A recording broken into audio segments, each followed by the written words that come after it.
জীবনে না উন্নতি করতে গেলি একটু বিপদ আপদের সম্মুখীন হওয়া লাগে, বুঝছো? কাম তো প্রায় শেষই হয়ে গেছে, ঝামেলা তো প্রায় শেষ হয়ে গেলি তো সবকিছু কমপ্লিট হয়ে যাবে। তার মানে তুমি করতে চাচ্ছ যে এই মেয়ে আমাদের বাড়িতে থাকবি আর তুমি তাতে রাজি? সমস্যা কি, একটা মেয়ে লোক থাকতে গেলে কতটুকু জায়গা লাগে, তারপর ধর খাওয়া দাওয়ার ব্যাপারটা তো বাবা যদি কইছে সমস্ত খরচাপাতি সে দিবি। আমি তো বুঝতে পারছি তুমি একটা বড় ধরনের বিপদে না পড়া পর্যন্ত ঠান্ডা।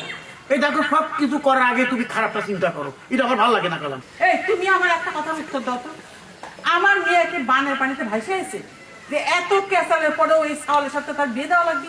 এত কথা বুঝতে পারছি, ছাড়া সাথে মেয়েটা যদি দিয়ে দেয় যে কি অবস্থায় ভেবে দেখি তো আমাকে চেহারা তো পাইতে যাবি, সেটা তোমার বোঝা লাগবে। ও তুমি তোমার চেহারা পাল্টানোর কথা চিন্তা করতেছো আর আমার মেয়ের ভবিষ্যতের কথা চিন্তা করতেছো। ওরা ভবিষ্যতে কথা চিন্তা করতেছি যে চিন্তা চিন্তা করো, তোমার মেয়েকে আমি কোন থেকে নিয়ে আইছি নাকি তুমি কোন থেকে নিয়ে আইছো সেটা তো বোঝা লাগবে। এই থালাকে তুমি দিয়ে দে, বুঝছো? এই ক্যাশ ক্যাপিটাল আছে, আর শুধু ক্যাশ ক্যাপিটাল না, দেখবা যে এই মেয়ার বাড়ি হবি গাড়ি হবি ঢাকা শহরে, এই গ্রামে কয়টা বাইরের জামাই ঢাকা শহরে বাড়ি গাড়ি হয়েছে বা হবি, সেটা চিন্তা করে দিয়েছো তুমি? তুমি তাহলে এক কাজ করো, তোমার মেয়ারে নিয়ে তোমার যা প্ল্যান করা তুমি কর, আমি দিন কয়েক আমার বাপের বাড়ি থেকে ঘুরে আসি। একটা বিষয় চিন্তা করে দিয়েছো, কি? আমি ভালো কিছু যখন পাই, মানে কোনো উন্নতির আশা যদি দেখি, তুমি বাধা হয়ে খারাও, একেবারে পুরো পোল্ট্রিতে খারাই যায়। আমি তো এবার বাবা হয়ে খারাপ বাড়ি যাচ্ছি না, আমি তো একেবারে বাড়ির সঙ্গে চলেই যাওয়া পাচ্ছি। তো তুমি করো, তোমার যেটা ভালো মনে হয় তুমি করো, সমস্যা কি? তোমার কথা শুনে মনে হচ্ছে কি জানো, বিষ খাই আমি আত্মহত্যা করে শহীদ হয়ে যাই। ওরে আল্লাহ রে আল্লাহ, বাড়িটার মধ্যে যে কি শুরু হয়েছে সেটা আমি বুঝতে পারলাম না। তোমার বিষ খাওয়া, তুমি এক বোতল বিষ কিনে নিয়ে আসো, আমি খাই বলে।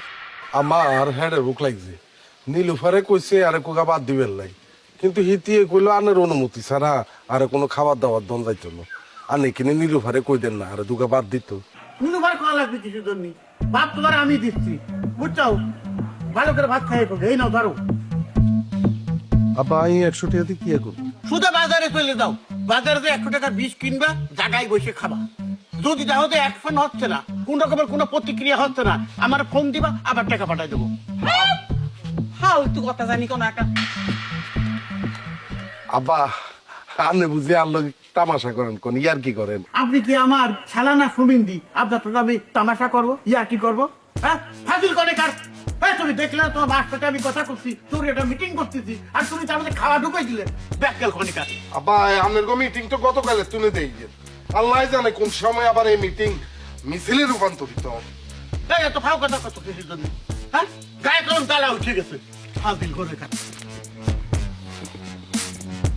কত খারাপের খারাপ, এত খারাপ মানুষ হইতো আরে নিজের মাইয়া জামাইরে দে টেয়া বিষ কিনি খাইবেন লাই, আবার হে টেয়া সো মারিলো গেছে কই হেডের বুকে জান জাত কই হেডের ভিতরে কি আগুন জ্বলে নাই জানি আর আল্লাহ জানে।